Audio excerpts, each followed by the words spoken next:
It was the busiest night of the year at the North Pole. The elves darted to and fro, carrying brightly wrapped presents to Santa's sleigh. The reindeer munched on their favorite peppermint hay, stretching their legs for the long journey ahead. Everything was running perfectly, until Jingle arrived. Jingle was the youngest and clumsiest elf in Santa's workshop.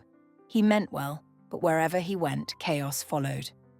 Tonight, as he double-checked the reindeer's harnesses, Jingle fumbled with the latch on the pen's gate.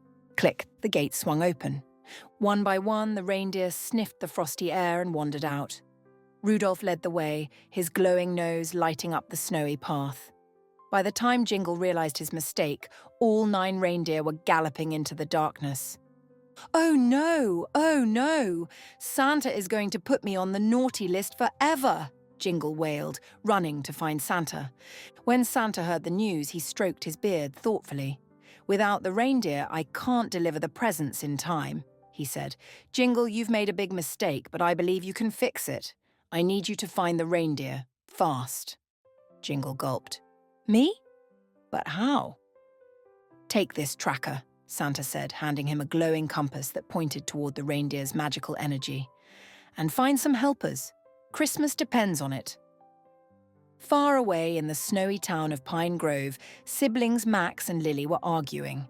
Max, 10 years old and full of mischief, had just knocked over Lily's gingerbread house. Lily, 13 and meticulous, was furious.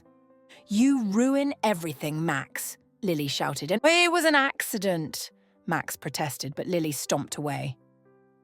Their argument was interrupted by a strange noise outside. A tiny figure dressed in green tumbled into their backyard.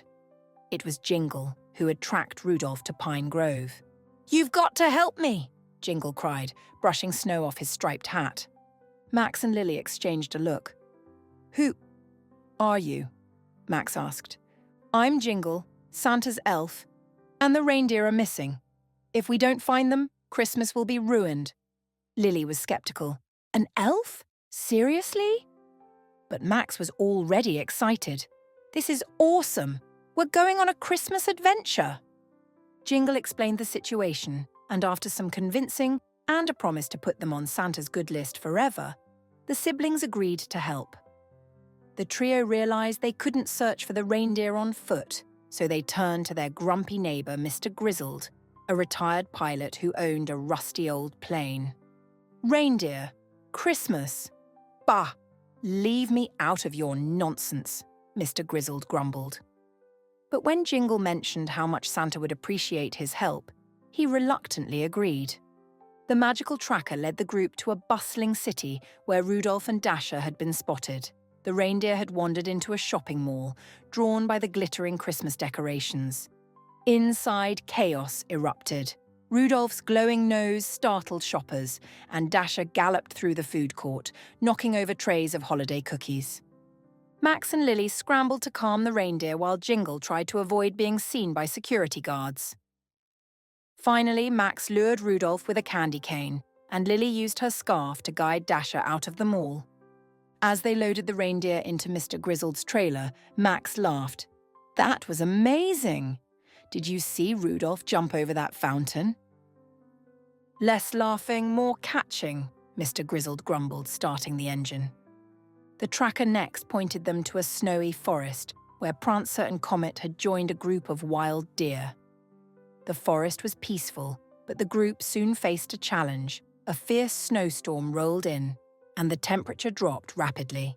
As they searched for the reindeer, Max and Mr. Grizzled got separated from the group. Sitting by a small fire for warmth, Mr. Grizzled shared a surprising story. "I used to love Christmas," he said. "But after my family moved away, I stopped celebrating. It just wasn't the same." Max realized that Mr. Grizzled wasn't just grumpy. He was lonely. "Maybe this Christmas can be different," Max said. Eventually they found Prancer and Comet, and with Lily's help they managed to round them up. The next morning the group tracked Cupid, Blitzen and Vixen to a snowy train station. But just as they began rounding them up, a new problem arose. An animal control officer named Ms. Frost. Ms. Frost had mistaken the magical reindeer for runaway livestock. "These animals are a danger to public safety," she declared, chasing the reindeer with a net. The group worked together to outsmart Ms. Frost, using Jingle's magic dust to create a diversion. By the time Ms. Frost realized what had happened, the reindeer was safely on the plain. The last reindeer, Donna, was hiding at a local holiday festival. The group arrived just in time to see Ms. Frost cornering Donna near the Ferris wheel. Lily stepped forward and gave an impassioned speech about the magic of Christmas. "These aren't just any reindeer, they're Santa's team. Christmas is about bringing people together, not chasing them away." Moved by her words, the townspeople joined forces to protect Donna, allowing the group to reunite Santa's full team of reindeer. With the reindeer gathered, Santa's sleigh was ready, but the snowstorm had worsened. Santa needed help navigating through the storm. Mr. Grizzled stepped up. "I may be retired, but I'm still the best pilot around. Let's get these reindeer in the air." Max and Lily joined as co-pilots, helping Jingle keep the reindeer calm. Guided by Mr. Grizzled's plane, Santa's sleigh soared into the sky, delivering presents to children around the world. When the mission was complete, Santa thanked the group personally. Mr. Grizzled received a heartfelt letter from his estranged daughter, who had seen him on the news helping save Christmas. Back in Pine Grove, Max and Lily woke up to find special gifts from Santa under the tree. A glowing snow globe and a letter saying, "Thank you for saving Christmas." Outside, they saw Rudolph wink at them from the sky. As snowflakes fell gently, Max and Lily smiled at each other. For the first time in years, they weren't bickering. Christmas was truly magical again.